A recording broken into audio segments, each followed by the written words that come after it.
সালাত ফরজ বিধান, যে কোনো মূল্যে মানতে হবে, মানতেই হবে। কেউ যদি জেনে শুনে সালাত আদায় না করে, এতক্ষণ বলছিলাম সালাত আদায় করতেই হবে। কেউ যদি জেনে শুনে সালাত আদায় না করে, তার ব্যাপারে রাসূল সাল্লাল্লাহু আলাইহি ওয়াসাল্লাম বলেন, বেনাল আবদে ওয়া বেনাল কুরফি তারকুস সালাহ। মুসলমান এবং কাফের মধ্যে পার্থক্য হচ্ছে সালাত ছেড়ে দেওয়া। যে সালাত আদায় করে সে মুসলমান, যে করে না সে কাফের। রাসূল সাল্লাল্লাহু আলাইহি ওয়াসাল্লাম বলেন, মান তারাকা সালাতা মুতাআম্মিদান ফাকাদ কাফারা। কেউ যদি ইচ্ছাকৃত সালাত ছেড়ে দেয় তাহলে কাফের হয়ে গেল। আসহাবু মুহাম্মাদিন সাল্লাল্লাহু আলাইহি সাল্লাম লা ইয়ারুনা তারকুহু কুফরুন গায়রা সালাত। সাহাবীগণ সালাত ব্যতীত অন্য কোনো ফরজ বিধান ছেড়ে দিলে কাফের মনে করতেন না, মনে করতেন বড় পাপী। যাকাত ছেড়ে দিয়েছে, বড় পাপী, কখন দিবে দিবে দিবে দেখ। হজ যায় না কেন, টাকা আছে যায় না কেন, জমি আছে জায়গা আছে, জপুরের বাড়ি, অনেক শস্য আদি হয়, দেরি করছে কেন? তো পাপী, ও কাফের হয়নি। সাহাবীগণ যে কোনো বড় বিধান ছেড়ে দিলে কাফের মনে করতেন না। তবে সালাত ছেড়ে দিলে সাহাবীগণ তাকে কাফের মনে করতেন। এই কারণেই ইমাম আহমদ ইবনে হাম্বল রাহিমাহুল্লাহ তাকে হত্যা করতে হবে বলে ঘোষণা দিয়েছেন। চলেন, সংক্ষিপ্ত বুঝলাম সালাত আদায় করতেই হবে, তারপরে বুঝলাম সালাত আদায় করে না যে সে কাফের, তারপরে বুঝি সালাত আদায় করে কিন্তু রাসূলের পদ্ধতিতে করে না, তখন কি হবে? চলেন দেখি। আল্লাহ তাআলা বলেন, ফাওয়াইলুল লিল মুসাল্লিন আল্লাযীনা হুম আন সালাতিহিম সাহুন। যারা অমনোযোগ সহকারে সালাত আদায় করে এমনিতে দাঁড়ায় যায় আসে, ভালোবাসা নেই, আর না হলে নিয়ম নেই, পদ্ধতি নেই, হোমসি গেলি করে, এরা ওয়াইল নামক জাহান্নামে যাবে নিশ্চিত। এরা জাহান্নামী, আল্লাহ বলছে। সালাত আদায় করে ও জাহান্নামে যাবে, আল্লাহ বলছে। আবু হুরায়রা রাদিয়াল্লাহু তাআলা আনহু বলেন, রাসূল সাল্লাল্লাহু আলাইহি সাল্লাম বলেছেন, মান হাফাজা আলাইহা তাকুনু লাহু ইয়াউমাল কিয়ামা নূরান ওয়া বুরহানান নাজাতান ইয়াউমাল কিয়ামা। কে যদি ঠিকঠাক সালাত আদায় করে, নিয়ম মাফিক করে, সময় মতো করে, তাহলে এই সালাত তার জন্য বিচারের মাঠে আলো হবে, দলিল হবে, বাঁচার মাধ্যম হবে। আল্লাহ ইহাফিজ আলাইহা। আর যে ব্যক্তি ঠিকঠাক সালাত আদায় করবে না, নিয়ম মতো করবে না, রুকু সিজদা ঠিক মতো করবে না, ইন্নাহু ইয়াউমাল কিয়ামা মা ফিরআউন হামান ও উবাই ইবনে খালফ। ও বিচারের মাঠে ফেরাউনের সাথে থাকবে। নাউজুবিল্লাহি মিন যালিক। পৃথিবীতে সবচেয়ে বড় বদ মানুষ ফেরাউন। এত বড় বদ মানুষ পৃথিবীর ইতিহাসে কেউ জন্ম নেয়নি। অনেকে আল্লাহ দাবি করেছে, কিন্তু এরটা ভিন্ন ধরনের। এর দাবিগুলো আল্লাহ কোরআন মাজিদে উল্লেখ করেছে। এ একবার বলছে, মুসা লাইনিত্তাখাযতা ইলাহান গায়রি লাজালান্নাকা মিনাল মাসজুনিন। মুসা, তুমি আমাকে বাদ দিয়ে কাউকে যদি আল্লাহ বলে দাবি করো, তাহলে তোমাকে আমি জেলখানায় বন্দি করে দেব মুসা। একবার বলছে ফেরাউন, মুসা মা আলিমতু লাকুম মিন ইলাহিন গায়রি, আমি ব্যতীত তোমাদের কেউ আল্লাহ আছে এটা আমি জানি না।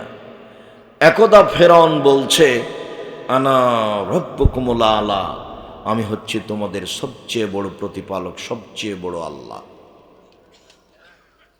এগুলো ফেরাউনের বক্তব্য। আমি যখন মিশরে ফেরাউনের লাশের পাশ দিয়ে ঘুরছিলাম, তখন বলছিলাম, তুমি কি সেই ফেরাউন যে বলছিল যে আমি আল্লাহ? আসলেই কি তুমি? আল্লাহ ভালো জানে। কতদিন সাগরে থাকলো, কে উঠালো, তারপরে এখানে নিয়ে আসলো, হতেও পারে। আল্লাহ বলেছেন আল ইয়াউমা নুনাজ্জিকা বিবাদানিকা লিতাকুনা লিমান খালফাকা আয়া। ফেরাউন, তোমার লাশটা আমি চিরদিনের জন্য রেখে দিলাম, কিয়ামত পর্যন্ত তোমার লাশ মাটিতে খাবে না, পানিতে খাবে না, কোনো জীবজন্তু খাবে না, পোকা খাবে না, কিয়ামত পর্যন্ত তার লাশ থেকে যাবে। এ কথা আল্লাহ তাআলা বলেন। তথা আল্লাহ বলেন তাকে দেখে মানুষ নিদর্শন উপদেশ গ্রহণ করবে।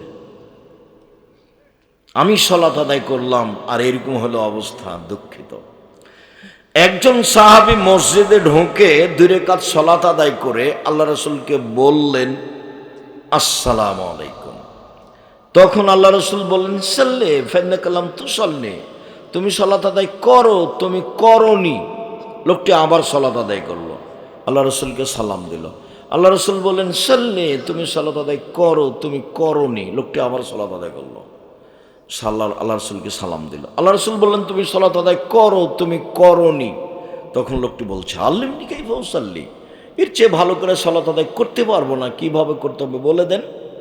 আর রুকু সিজদায় ভুল ছিল।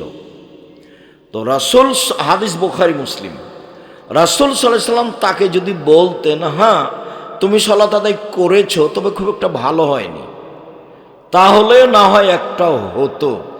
একইবারই যে না করে দিলেন, বলছেন তুমি সালাত আদায় করো, তুমি করনি, 3বার সববারই না করলেন। একবার যদি একটু বলতেন যে খুব একটা ভালো হয়নি, একটু ভালো করে করো না, এরকম বললেন না, সব না। হুযায়ফা রাদিয়াল্লাহু তাআলা আনহু একটা লোককে সালাত আদায় করতে দেখলেন, তার রুকু সিজদা ঠিক ছিল না। তো সালাম ফিরার পরে বলছে এই শোনো, তোমার সালাত হয়নি, তুমি যদি এখন মারা যাও তাহলে ইসলামের নিয়ম নীতির উপরে তোমার মরণ হবে না, রাসূলের পদ্ধতির উপরে তোমার মরণ হবে না, মানে তুমি জাহান্নামে গেছো। একদিন আল্লাহ রাসূল বলছেন আসওয়াউ সারিক, সবচেয়ে বদ চোর, সবচেয়ে খারাপ চোর। গরু চুরিও চোর, তবে সবচেয়ে খারাপ চোর নয়, হাত কাটা যাবে। টাকা চুরিও চোর, তবে সবচেয়ে খারাপ চোর নয়, হাত কাটা যাবে। সবচেয়ে খারাপ চোর হলো মাইয়াসরিকু মিন সালাতিহি, যে সালাত চুরি করে। তো সাহাবীগণ বলছেন কাইফা ইয়াসরিকু মিন সালাতিহি, মানুষ আবার সালাত চুরি করতে পারে? আল্লাহ রাসূল, সালাত কিভাবে চুরি করতে পারে, এইটা কেমন হলো? তখন আল্লাহ রাসূল বললেন মাল্লাম ইউতিম রুকুআহু ওয়ালা সুজুদাহা, যে ব্যক্তি রুকু সিজদা ঠিক মতো আদায় করলো না, সেই হলো সালাত চোর। তাহলে সব গিয়ে দাঁড়াচ্ছে সালাতের উপরে। সম্মানিত দিনী ভাই বোন, সালাত এমন একটি ইবাদত যার উপরে নির্ভর করে অন্যান্য ইবাদত। আবু হুরায়রা রাদিয়াল্লাহু তাআলা আনহু বলেন রাসূল সাল্লাল্লাহু আলাইহি সাল্লাম বলেছেন আউয়ালু ইসাল ইয়াউমাল কিয়ামা, আউয়ালু ইসাল আবদি ইয়াউমাল কিয়ামা সালাত। বিচারের মাঠে মানুষকে প্রথমে জিজ্ঞাসা করা হবে সালাত সম্পর্কে। ফাইন সালাহাত সালাহুল্লাহু সায়রা আমালিহি, যদি তার সালাত টিকে যায় সব ইবাদত টিকে যাবে, যদি সালাত না টিকে ফাইন ফাসাদাত ফাসাদাল্লাহু সায়রা আমালিহি, তাহলে সব আমল বাতিল বলে গণ্য হবে। হজ, যাকাত, দান খায়রাত, সিয়াম, তাসবিহ তাহলিল, কোরআন তেলাওয়াত সব বাতিল। আনাস রাদিয়াল্লাহু তাআলা আনহু বলেন রাসূল সাল্লাল্লাহু আলাইহি সাল্লাম বলেছেন as-salatu thalathathu athlasin, সালাত 3 ভাগে বিভক্ত। আত-তুহুরু সুলুসুন, রুকু ওযু হলো 3 ভাগের 1 ভাগ। ও রুকু সুলুসুন, রুকু হলো 3 ভাগের 1 ভাগ। ও সুজুদ সুলুসুন, সিজদা হলো 3 ভাগের 1 ভাগ। ফামান আদাহা বিহাক্কিহা, যে ব্যক্তি এইগুলো সব ঠিকঠাক করে আদায় করলো, ওযু রুকু সিজদা, তাহলে কবিলাত সালাতুহু, তার সালাত কবুল করা হবে। কবুলে সায়রা আলাইহি, সব আমল কবুল করা হবে। ওয়াইন রুদ্দাত আলাইহি সালাতুহু, যদি সালাত তার উপরে প্রত্যাখ্যান করা হয়, যা তোমার সালাত হয়নি, রুদ্দা আলাইহি সায়রা আলাইহি, তাহলে সব আমল বাতিল বলে গণ্য হবে। এ কথা মুহাম্মদ সাল্লাল্লাহু আলাইহি সাল্লাম বলেন। ধীরস্থির রজু ও ধীরস্থির রুকু, ধীরস্থির সিজদা, বাস। সুন্দর অজু, তাড়াহুড়া করে অজু করবেন না, সুন্দর অজু। আল্লাহ রসুল একথা বলছেন, শোনো আমি কি বলে দেব তোমাদের একটা কাজের কথা, যাতে পাপ মিটে যায়, মান বেড়ে যায়। একটা আমলের কথা বলবো যাতে পাপ মিটে যায়, মান বেড়ে যায়। হ্যাঁ, খুব তো ভালো কথা, বলেন বলেন, কি সেটা? পাপ মিটে যাবে, মান বেড়ে যাবে। তখন আল্লাহ রসুল বলছেন, শোনো, এক, সুন্দর করে অজু করলে পাপ মিটে যাবে, মান বেড়ে যাবে। দুই, পায়ে হেঁটে মসজিদে গেলে পাপ মিটে যাবে, মান বেড়ে যাবে। তিন, সলাতের পরে সলাতের অপেক্ষা করলে, এক সলাত আদায় করেছি আবার কখন যাব মসজিদে তার অপেক্ষায় থাকলে পাপ মিটে যাবে, মান বেড়ে যাবে। একদা আল্লাহ তাআলা আমাদের নবীকে বলছেন, মোহাম্মদ হাল তাদরি ফিমা ইয়াকতাসিমুল মালাউল আলা, মোহাম্মদ আপনি বলতে পারেন ওপরে কি নিয়ে হইচই হচ্ছে? আমাদের নবীকে আল্লাহ তাআলা মোহাম্মদ বলে ডাকতেন, জিবরাইল আমাদের নবীকে মোহাম্মদ বলে ডাকতেন, আর সাহাবিগণ আমাদের নবীকে বলতেন আল্লাহ রাসূল বলেছেন। আল্লাহ রাসূল আপনি এটা করবেন, আল্লাহ রাসূল দিয়েছেন, আল্লাহ রাসূল গেছেন, আল্লাহ রাসূল খেয়েছেন। সাহাবিগণ বলতেন আল্লাহ রাসূল দিয়েছেন, আল্লাহ রাসূল করেছেন। আর মোহাম্মদ বলতে, আল্লাহ বলতেন মোহাম্মদ, জিবরাইল বলতেন মোহাম্মদ। আর ভারত, বাংলাদেশ, পাকিস্তানের ওলামায়ে কেরাম, ফজলায়ে জামেরা বলছে হুজুরে পাক সাল্লাল্লাহু আলাইহি ওয়াসাল্লাম, হুজুরে পাক। নামটাই বিদাতি। সবার মহাস্থানের পাশে বাড়ি, সবাই বা এরকম, বা আরো যত মহাস্থান আছে বাংলাদেশে, কত আছে তার কোনো হিসাব নাই। আল্লাহ তুমি মাফ করো, কবরের সাথে সম্পৃক্ত মানুষ। বলছিলাম সম্মানিত দিনী ভাই বোন, সালাত ব্যতিক্রম ইবাদত। মোহাম্মদ বলতে পারেন উপরে কিনে হইচই হচ্ছে? হ্যাঁ বলতে পারি। কি বলো তো? সুন্দর করে অজু করলে পাপ মিটে যাবে, মান বেড়ে যাবে, এইটা বলা বলি হচ্ছে। পায়ে হেঁটে মসজিদে গেলে পাপ মিটে যাবে, মান বেড়ে যাবে, এইটা বলা বলি হচ্ছে। সলাতের পরে মসজিদে বসে বসে তাসবিহ তাহলিল জিকির আজকার করলে পাপ মিটে যাবে, মান বেড়ে যাবে, এইটা বলা বলি হচ্ছে। তারপরে আল্লাহ রাসূল বলছেন, এখন ফাইন ফালা ফা আশা বেখাইরিন ও মাতা বেখাইরিন, এই লোক যদি মরে যায়, মরে যাওয়া ভালো। এই লোক যদি বেঁচে থাকে, বেঁচে থাকা ভালো। এই লোক যদি মরে যায়, মরে যাওয়া ভালো। এই লোক যদি বেঁচে থাকে, বেঁচে থাকা ভালো। ওয়াকানা মিন খাতিয়াতিহি কায়ামিন ওয়ালাদাতু উম্মুহু, তারপরে লোকটা ওই দিনের মতো হয়ে যায় যেদিন তার মা তাকে জন্ম দিয়েছেন, নিষ্পাপ হয়ে যায়। কি আমল? এক, সুন্দর করে ওযু। দুই, পায়ে হেঁটে মসজিদ। তিন, সালাতের পরে জিকির। সালাম দিয়ে লাফ দিয়ে উঠলেন কেন? জুমার দিনে সবার পরে গেছে, দিয়ে সবার আগে আসার জন্য হুড়াহুড়ি করছে। শরম হয় না? সলাৎ ফাজলামি করো সলাতের সাথে। উমর রাদিয়াল্লাহু তাআলা বেঁচে থাকলে তোমাকে করে ঘর ধরে বসিয়ে দিত, আর শতকরা 95 জন 98 জন বক্তার আজীবন জেল হতো, কেউ বাইরে থাকতো না। বক্তৃতা একটা পেশার মধ্যে চলে এসেছে। শেষে চলে আসলাম। রাসূল সাল্লাল্লাহু আলাইহি ওয়াসাল্লাম বলেন, সাল্লু কামা রাআইতুমুনি উসাল্লি। সময় কত?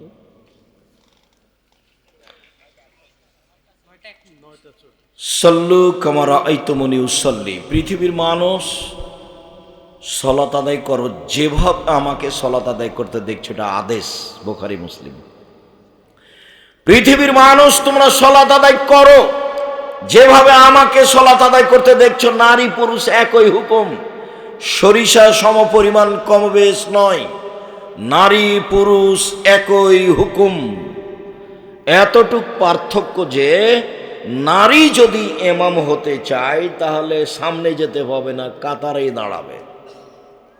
এতটুক পার্থক্য যে নারী যদি ইমাম হয় মহিলা, আর যদি ভুল হয় তাহলে পিছনে সাথে যারা আছে কাতারে, ওরা এ ডান হাতকে বাম হাতের পিঠের উপরে মেরে আঘাত করবে, তখন ইমাম বুঝবে যে আমার ভুল হয়েছে।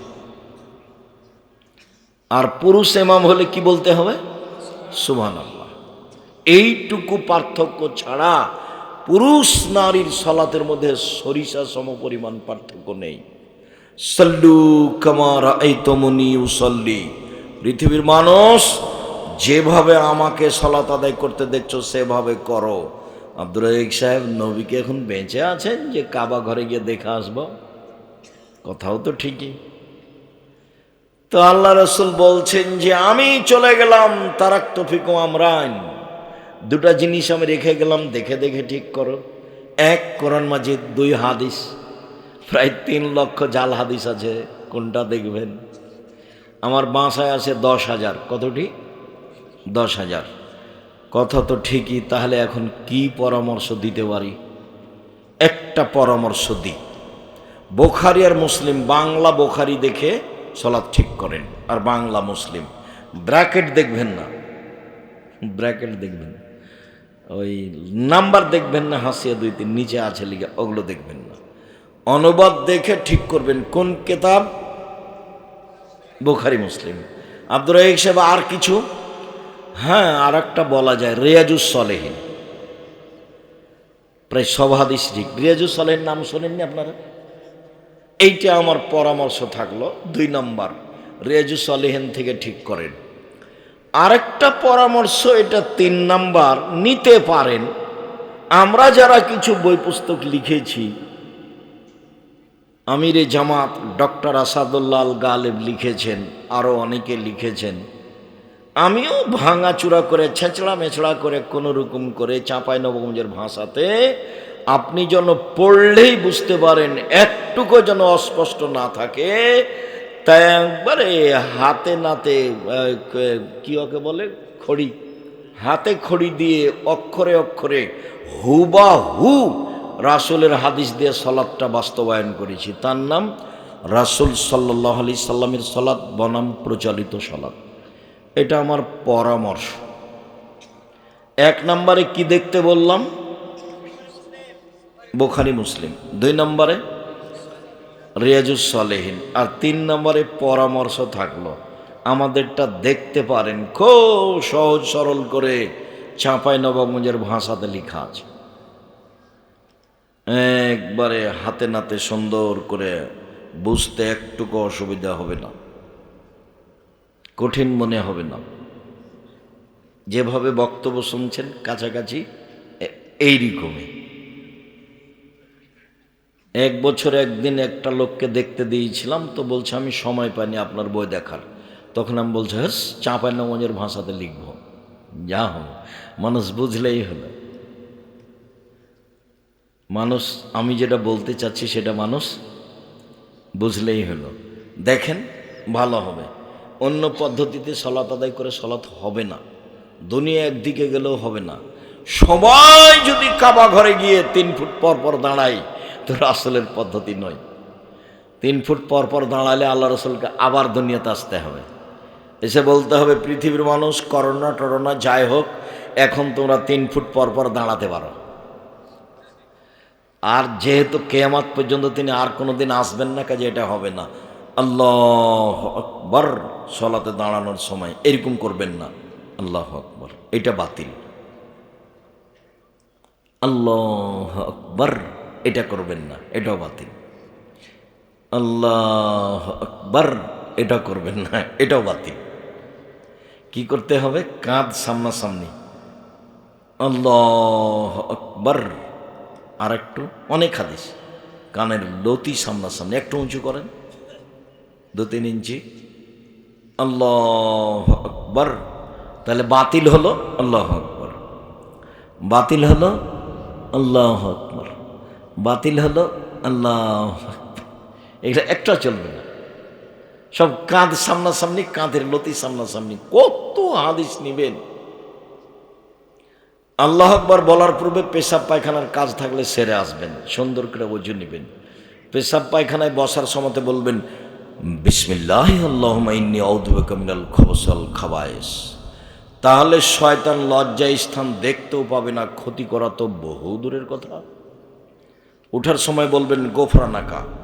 পাকা টয়লেটে ঢোকার সময় বলবেন না, ঢোকে কোনো তাসবিহ তাহলিল জিকির আজকার করতে পারেন, কোনো সমস্যা নেই। যখন পেশাব পায়খানার জন্য বসতে যাচ্ছেন তখন বলবেন বিসমিল্লাহ আল্লাহু আউযু বিকা মিনাল খুবুসি ওয়াল খাবাইস। উঠে গেছেন পানি খরচ করে, এখন তাসবিহ করেন, বিসমিল্লাহ বলে ওযু করেন, কোনো সমস্যা নেই। টয়লেটে ঢুকলে এগুলো করা যাবে না, এগুলো কথা নয়। কখন করা যাবে না? যখন দোয়া পড়ে বসেছেন তখন থেকে দোয়া পড়ে উঠা পর্যন্ত করা যাবে না তাসবিহ তাহলিল জিকির আজকার। বোঝা যায় না কথা মনে হয়? জি। ভালো পরিষ্কার টয়লেট হলে ভিতরে বসে আপনি তাসবিহ বিসমিল্লাহ কোনো জিকির করলে কোনো সমস্যা নেই। পেশাব পায়খানা চলাকালীন চলবে না। পানি দিয়ে পবিত্রতা অর্জন করবেন, ঢেল টিস্যু পেপার নয়। পানি নয় তখন ঢেল টিস্যু পেপার, সেটা ভিন্ন কথা। ঢেল টিস্যু পেপার নিয়ে 40 কদম হাঁটবেন না, এটা নোংরামি। আর পায়ের উপরে পা উঠাবেন না, এটা বেহায়াই। খক খক করে কাশবেন না, এটা আর একটা বেহায়াই। অতই যদি পবিত্র হওয়া লাগে আপনাকে, তো আপনার বউ কেন একদিনও হয় না?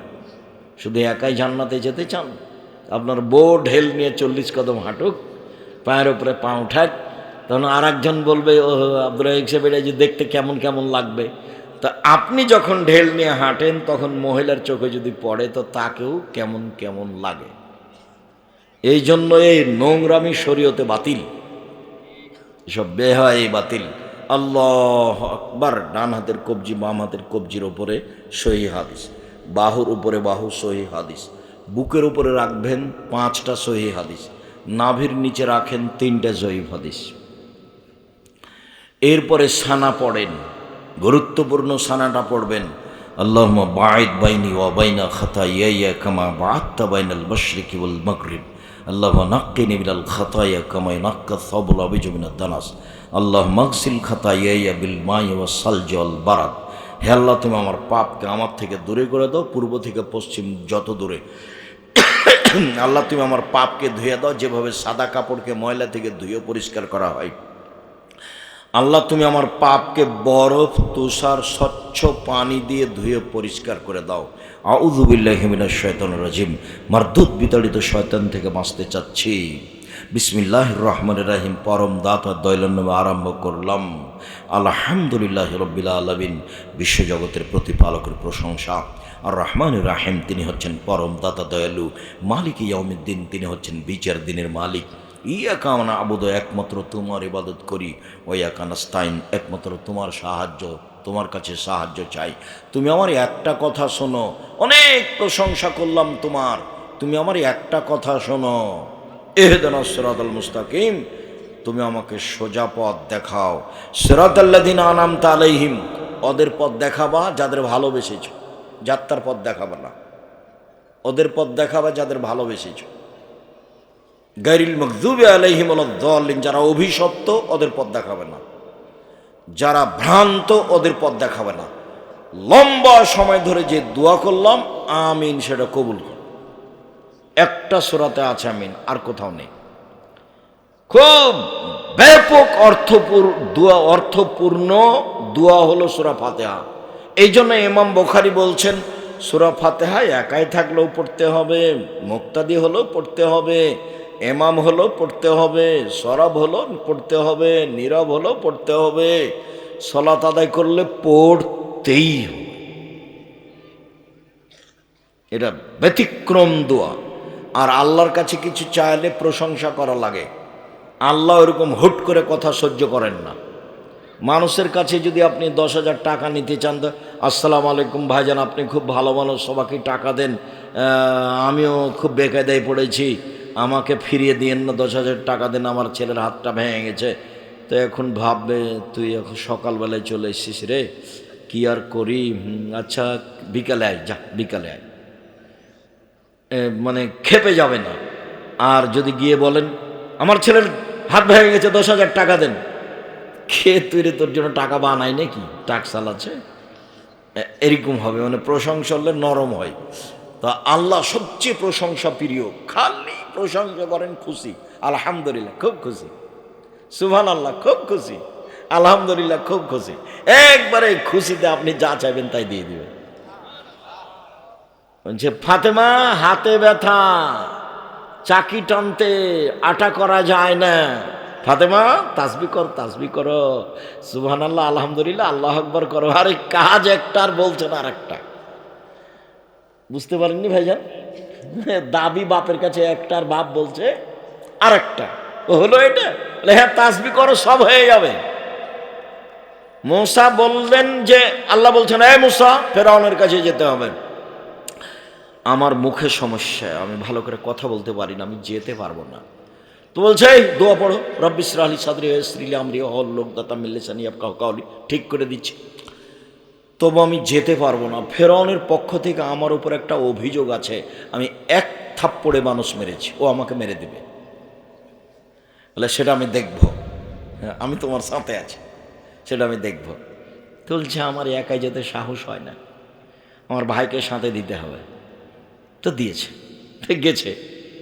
গিয়ে প্রথমেই স্বাধীনতা, এই জন্য আব্দুল্লাহর বক্তব্যে দেখবেন আগে স্বাধীনতা লাগবে, নেই পরায়ণ হতে হবে, সত্যবাদী হতে হবে নেতা হলে। দেখানোর বক্তব্য স্বাধীনতা। গিয়েই বলছেন বনী ইসরাইলকে ছেড়ে দেন, ওকে গোলাম হিসেবে রেখেছেন কেন? তখন ফেরা বলছে কে রে তুই রে? তোকে আমি আমার বাসায় বহুদিন শিশুকালে লালন পালন করিনি? এক। দুই, তুমি বহু বছর আমার মাঝে থাকনি? তিন, তুমি যা করেছ তা করেছ, তুমি তো এক থাপ্পড়ে মানুষ মেরেছ, তুমি বড় অকৃতজ্ঞ। তখন মূসা বলছেন জি, আমি এক থাপ্পড়ে মানুষ মেরেছি, তখন আমি ভুল পথে ছিলাম, আপনার ভয়ে আমি দেশ ছেড়েছি। আমার প্রতিপালক আমার প্রতি দয়া করেছেন, আমাকে জ্ঞানে গুণে পূর্ণ করেছেন, আমাকে নবী করেছেন। তুমি আমার প্রতি অনুগ্রহ করেছ, বাল্যকালে লালন পালন করেছ, লালন পালন করে তুমি খোঁটা দিয়েছ, তুমি বড় অকৃতজ্ঞ স্বৈরাচার, সীমা লঙ্ঘন করেছ। মুখের উপরে বললেন মূসা। তখনই ফেরাউন গরম হয়ে গেল, একটার পর একটা পদক্ষেপ নিল। মুখের উপরে বললেন স্বাধীনতা লাগবে, নেতা হবেন মিথ্যা কথা বলে, ওটা হবে? আর একজনের অধীনে থেকে নেতা হওয়া যায়? মূসা আলাইহিস সালামকে আল্লাহ মূসা বানাবেন, সেই জন্য ওই মিশরের সবচেয়ে বড় মানুষের, ধনী মানুষের বাড়িতে রেখেছেন। কার বাড়িতে? ফেরাউনের বাড়িতে। স্বাধীন চেতা মানুষ, লোক ফেরত দেন, বনী ইসরাইলকে ছেড়ে দেন। প্রথম কথা, তুই কে? মূসা নও তুমি? তুমি আমার বাড়িতে শিশুকালে ছিলে না? তোমাকে আমি লালন পালন করে, এলো খোটা। এটা একটু পরে মূসা আলাইহিস সালাম বলবেন এই তুমি আমাকে খোটা দিয়েছ, তুমি আমার প্রতি অনুগ্রহ করে খোটা দিয়েছ। বিসমিল্লাহির রহমানির রহিম, পরম দাতা দয়ালুর নামে আরম্ভ করছি। কুল হুয়াল্লাহু আহাদ, হে নবী আপনি বলুন আল্লাহ এক, আল্লাহুস সামাদ, তিনি নিরপেক্ষ মুখাপেক্ষীহীন, লাম ইয়ালিদ, তিনি কাউকে জন্ম দেননি, ওয়া লাম ইয়াকুল লাহু কুফুয়ান আহাদ, তার সমকক্ষ কেউ নেই। আল্লাহু আকবার। ওই পর্যন্ত হাত উঠিয়ে আপনি রুকুতে যান। রুকুতে যাওয়ার পূর্বে কয়েকটা কথা, হাত দুটি রডের মতো সোজা থাকবে, আঙ্গুলগুলো খোলা খোলা থাকবে, হাঁটু চেপে ধরে থাকবেন, মাথা উঁচুও হবে না নিচুও হবে না, একবারে সোজা হয়ে থাকবে পিঠের লম্বা হাতটা, হাত রডের মতো সোজা হয়ে থাকবে, হাত মাথা উঁচুও হবে না নিচুও হবে না। বলেন সুবহান কুদ্দুসান রব্বুল মালাইকাতুর রূহ যতবার পারেন। বলেন সুবহান রব্বিল আযীম যতবার পারেন। বলেন সুবহানাজিল জাবরুতি ওয়াল মালাকুতি ওয়াল কিবরিয়া ওয়াল আজমা যতবার পড়েন। বলেন সুবহানাকা আল্লাহুম্মা রাব্বানা ওয়া বিহামদিকা আল্লাহুম্মা গফিরলি যতবার পড়েন। 3 বার 5 বার 10 বার একটাও ঠিক নয়, যা পারেন পারেন, এ না হলে একবার করে চলে যান।